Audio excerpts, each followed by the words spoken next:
I'd like to take this moment to say that if you don't like filler episodes, this one doesn't like you back. This was no filler episode, bruh. It was a short first act to the final trilogy of this season of The Mandalorian. Chef kiss. We get a lot of surprises in this one, and it's cool. They have done such a good job in this show of continually giving you gasp moments where you're like, oh my God, look at, I absolutely love that. So it continues to impress as per usual. We start out on the Razor Crest. We'll talk about it later. We start out on the Razor Crest. Din Djarin's still doing the ball trick and having a laugh at Grogu's name. It's kind of meta. It's kind of breaking the fourth wall because we're all doing the same thing. Like, I'm not calling him Grogu. I'll call him Baby Yoda. He continues to say his name, watch his reaction, and laugh. It's such a dad joke. There's a lot of dad in the first part of this episode. Din keeps saying that, Grogu, and then he finally does the ball trick again. He does it. He brings it to him in the Force. And Din Djarin smacks his knee. Dank Farrik.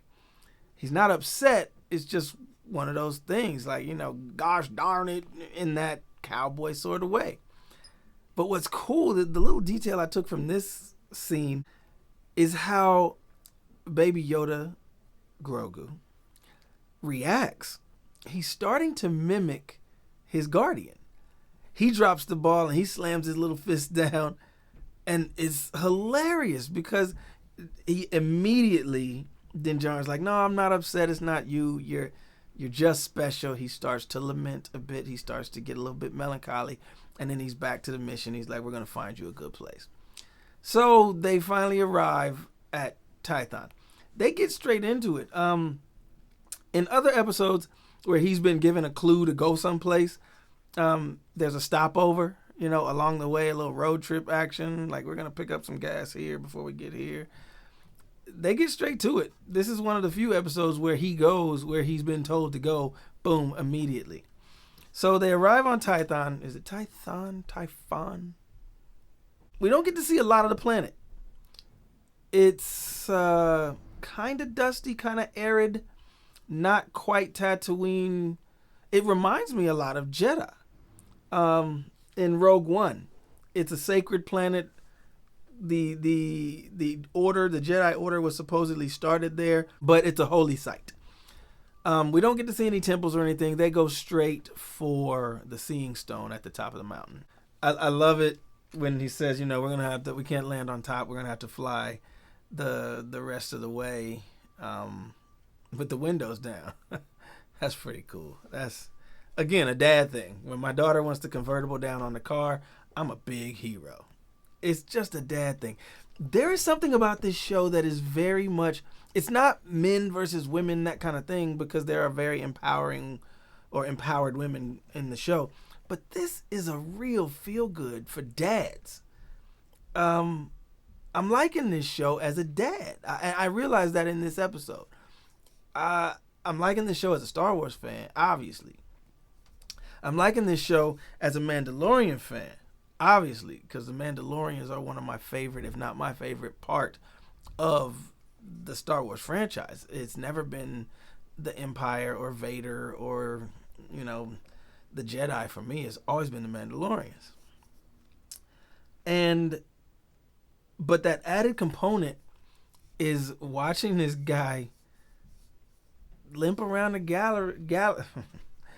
The added component of that for me is watching this guy limp around the galaxy with his kid, getting into some scraps, fixing up the car, getting a snack here or there. It's such a dad thing going on. Love it. So anyway, they get to the top of the mountain. Mando is feeling, again, on that dad vibe. You can tell he's feeling kind of helpless and hapless right now. Pedro Pascal is acting his ass off. I'm sorry.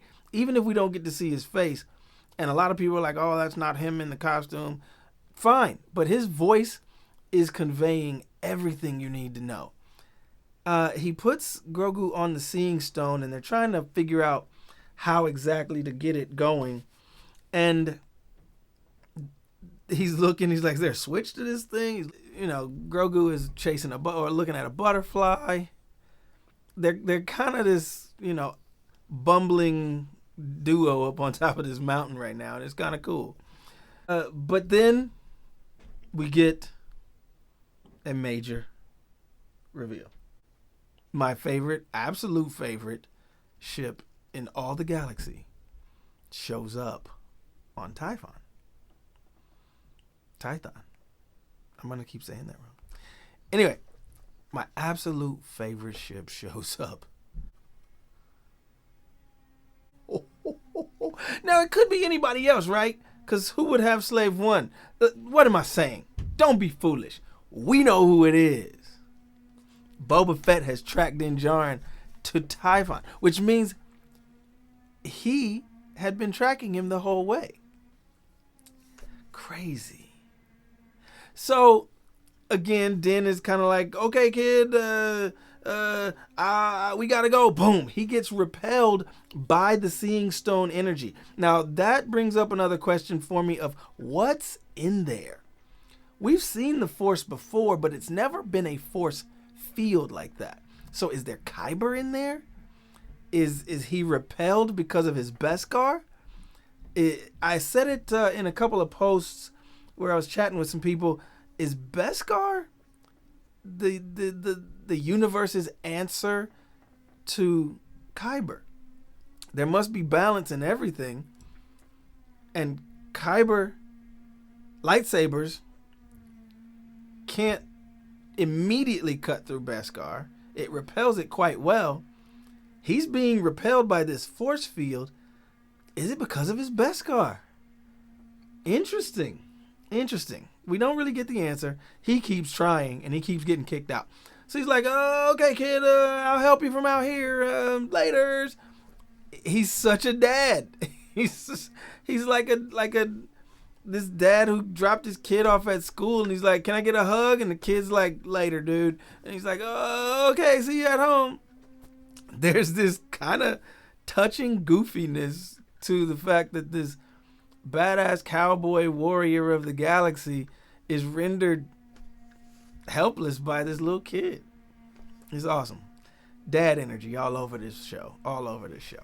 So he runs down, and boom, who does he run into? You know it. Fett. Fett is like, hey, yo, run that armor, son. Give me that. And he's like, you're not getting my armor, yo.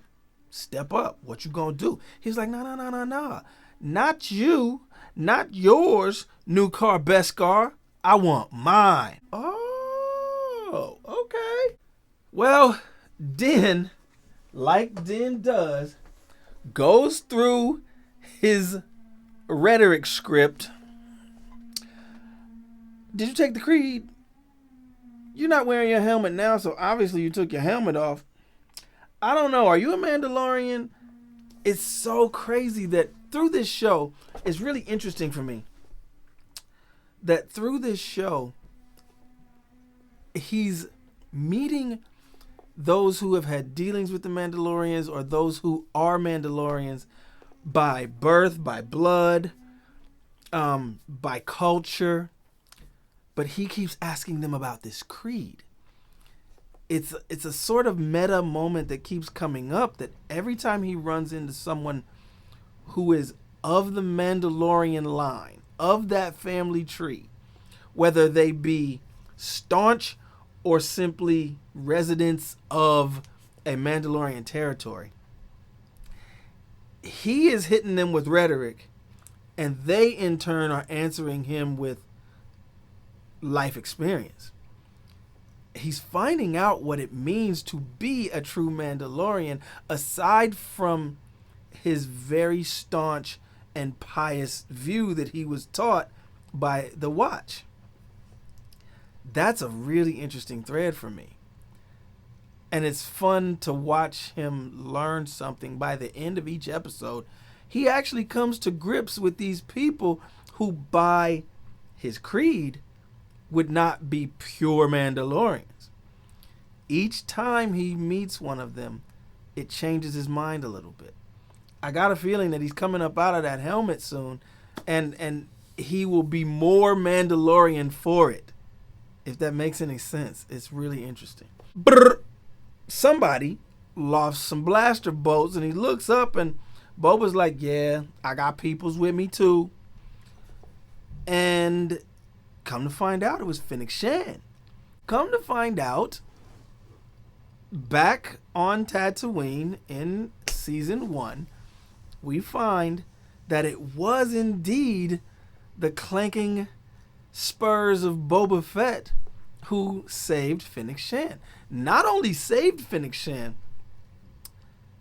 saved her life, but repaired her body. She's apparently a cyborg now. She's got robot guts. Shocking. Hadn't really seen that. But again, like Luke and like Vader and so many others, getting these cybernetic implants is part of the universe, and it saves lives. But who knew that Boba could do that? Did he do it himself? Wow. So Boba maybe got some learning when he was on Kamino. Maybe he's more technologically advanced than we know. Interesting. And she has a life debt to him, so now they're a bounty hunting pair. Well, just at that moment, another ship interrupts the plot. In comes an Imperial transport. This little spot on this way out desolate planet is getting a little too crowded, so Mando's like, we gotta bounce. He runs up again to get Grogu. Boom, he gets repelled. That keeps happening. So the battle ensues. Lots of cool stuff is happening.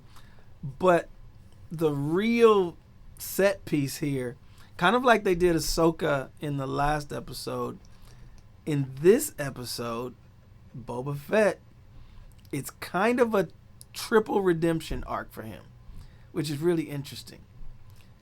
Boba Fett's a badass. He gets to redeem himself from the original trilogy when he was kind of Benny Hill lampooned into the Sarlacc pit.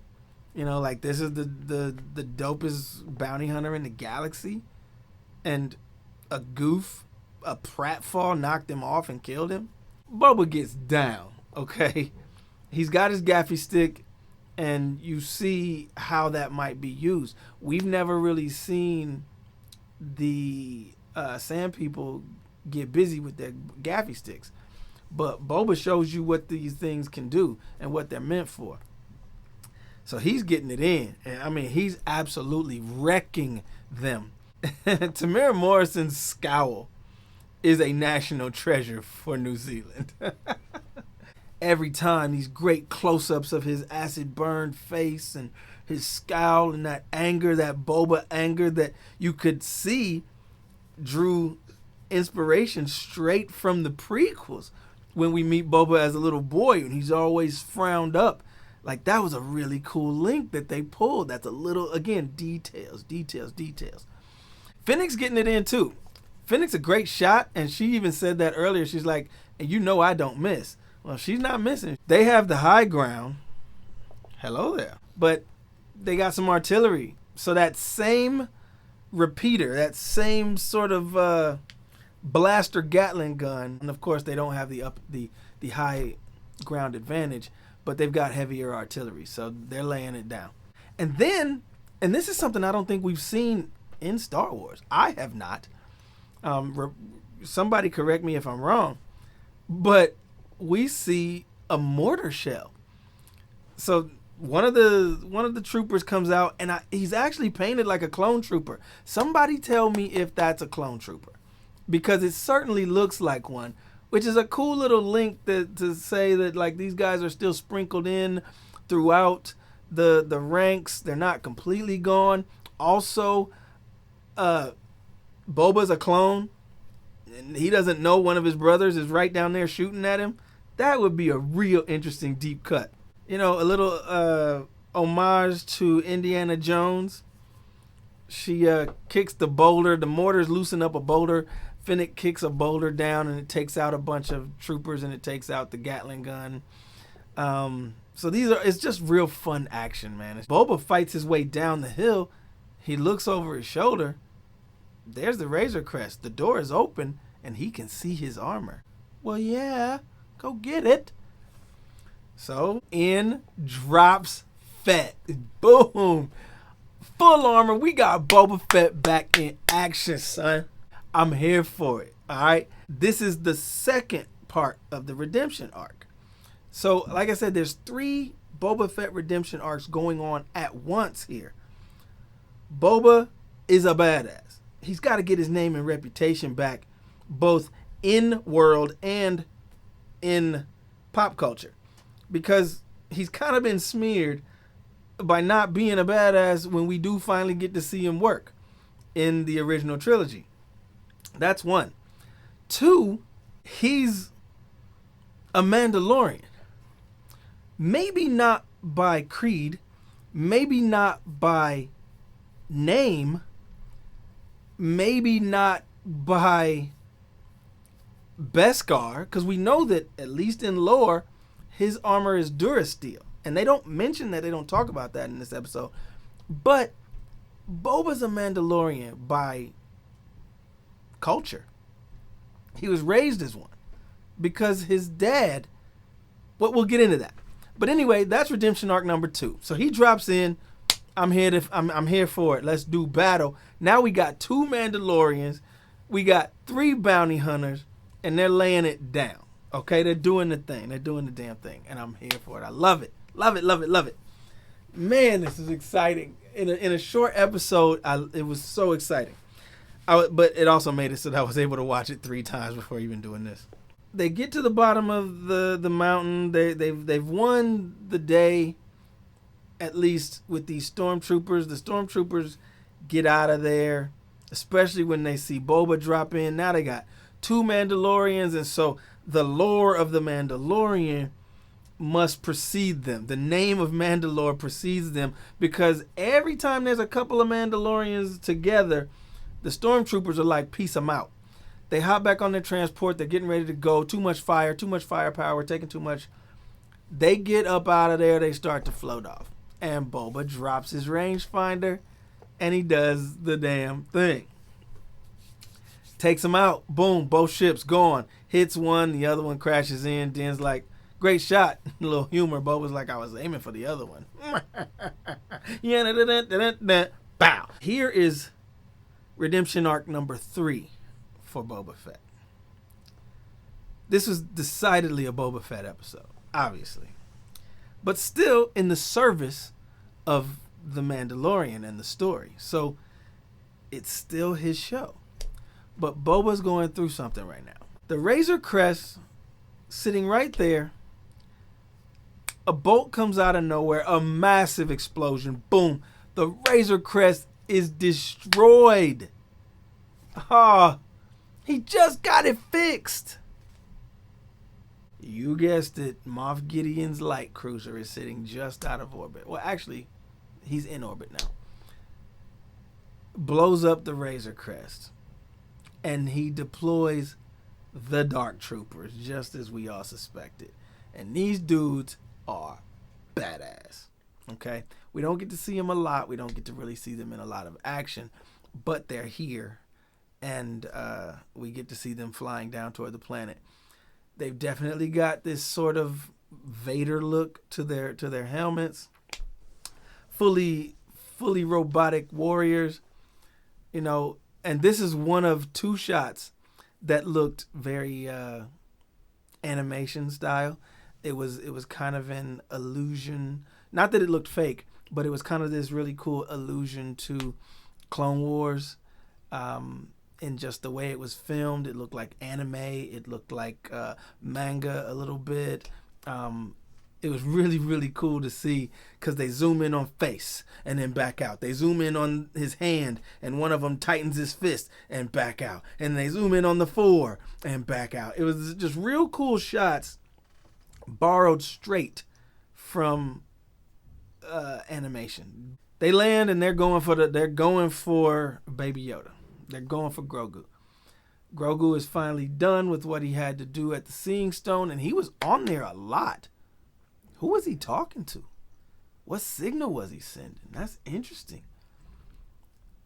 He was on there too long for something not to be reached. That message went somewhere. This sort of Kyber force field. Think anybody's listening? I guarantee somebody heard that. How they show up remains to be seen. Maybe Ahsoka comes back. Maybe she's the one that answers the call. I don't know. That might be a far stretch, but it's worth thinking about. Okay, so the Dark Troopers land. There's no battle. They scoop in. They snatch him. They have the high ground now. Hello there. And they zoom off. Boba is he hops in Slave One and he pursues, and but they don't want to hurt Baby Yoda, so Din Djarin's like, tell him I don't want the child hurt. You know, he's back to dad mode. Lots of dad energy. Like, don't hurt the kid. Like, anything but that. So they gotta let him go. But you could hear something in Boba's delivery. And Tamara Morrison did a great job this episode. You can hear something in the delivery when he goes, they're back. It's like, who's back? The Empire. And they're like, no, the Empire was destroyed. He's like, I'm looking at it right now. They're back. And you got to think, like, Boba's service to Vader and his service to the Empire is what got him killed. And then there's lots of deep lore about what Boba went through over the years of being in service as a bounty hunter, and his main patron was the evil Empire. So he's feeling some kind of way when he sees this light cruiser.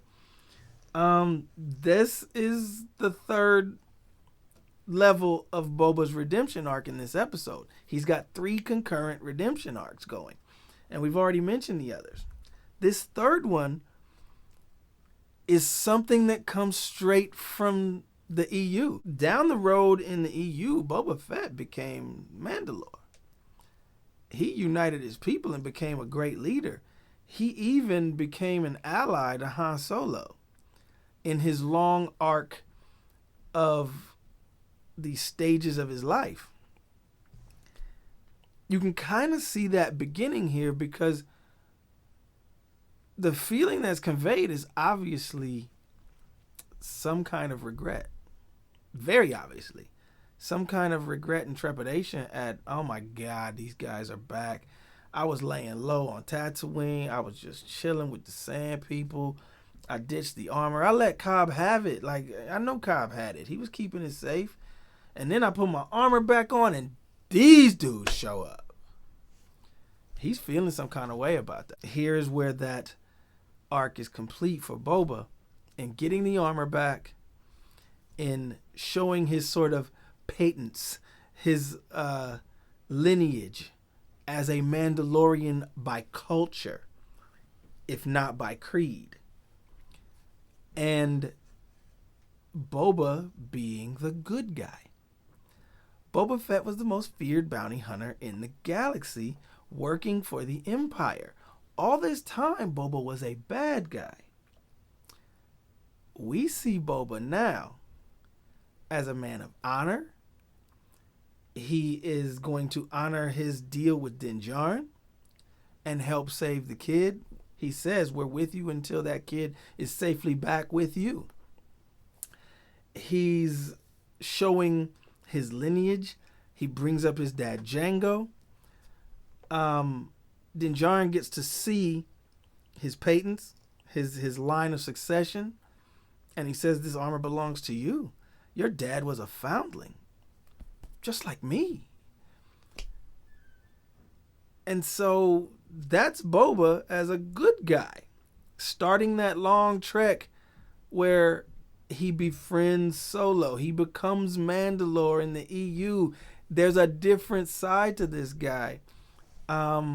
And we wondered that when he came back, like, is he going to fight Din Djarin or is he going to be on the side of Din Djarin? Well, we got our answer. He's an ally. That's crazy.